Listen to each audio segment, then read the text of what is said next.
Salut la Daronie. Chaque semaine, une question et Slate vous répond. Libre à vous de suivre ou non nos conseils. Dans tous les cas et quoi que vous fassiez, il y a 50% de chances que vos enfants vous en veuillent à l'âge adulte, ce qui leur coûtera des sommes folles en psychanalyse, mais ça, ce ne sera plus votre problème. D'ici là, on va tenter de vous accompagner dans votre job de parent. Salut Victor, quelle est la question du jour ? Alors aujourd'hui, on parle de Rosie, c'est une jeune fille de 15 ans. Sa mère nous a écrit car Rosie est déprimée ces derniers jours, parce qu'elle lui a avoué en larmes qu'elle se sentait en retard par rapport à ses camarades de classe, et ce, dans presque tous les domaines. Elle n'arrive pas à trouver une seule chose pour laquelle elle est vraiment douée. Qu'en pense la maman ? Alors, elle pense ne pas avoir vraiment bien géré la situation pendant la conversation, notamment parce qu'elle croit que dans un sens, sa fille a raison de se sentir comme ça. Rosie a commencé son année scolaire avec enthousiasme, elle a rejoint une équipe de foot, de basket, aussi la chorale de son école et a participé au conseil de classe. Les parents trouvent super qu'elle fasse tout ça, mais d'après eux, leur fille n'est pas une grande athlète, et même si elle chante juste, Rosie ne fait pas le poids face aux élèves vraiment talentueux qui ont tous les solos. Côté scolaire, comment ça se passe ? Rosie travaille dur, mais elle n'excelle pas vraiment.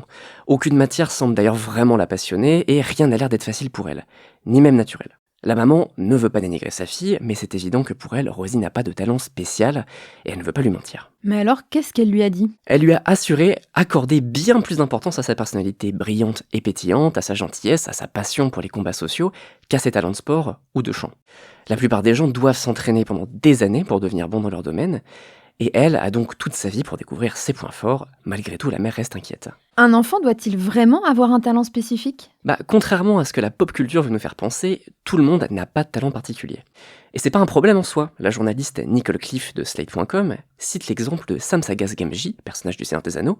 Tout le monde adore Sam Sagas Gamgee et pourtant, son unique compétence était de marcher sans se plaindre. Ce qu'il a apporté, c'est son amitié. Pour la journaliste, c'est peut-être aussi ce que Rosie sait faire de mieux.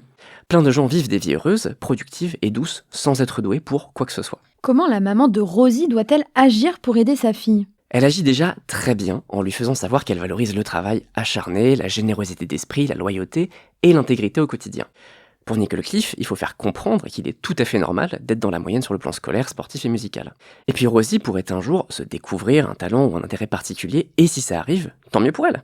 Beaucoup d'élèves du lycée sont très loin de savoir ce qu'ils veulent faire de leur vie, et ils sont encore plus nombreux à savoir exactement ce qu'ils veulent faire, pour finalement se diriger vers un truc complètement différent. Quelle question Rosie doit-elle alors se poser ? Il faut l'encourager à se demander ce qui l'intéresse, ce qui l'inspire et qui. Le problème de ses capacités est à laisser de côté pour le moment, selon Nicole Cliff. De toute façon, le talent naturel n'a qu'une portée limitée. La volonté d'apprendre un métier et d'y passer des heures de travail lui sera plus utile que l'oreille absolue ou la capacité de rôter la Marseillaise. Rosie est une chouette gamine et sa maman est un super parent. Alors, tout ira bien. Merci Victor pour tous ces conseils. On espère que ça aidera tous les parents confrontés à la même situation. Retrouvez Salut la Daronie la semaine prochaine pour de nouveaux conseils parenting. Et d'ici là, surtout, bon courage.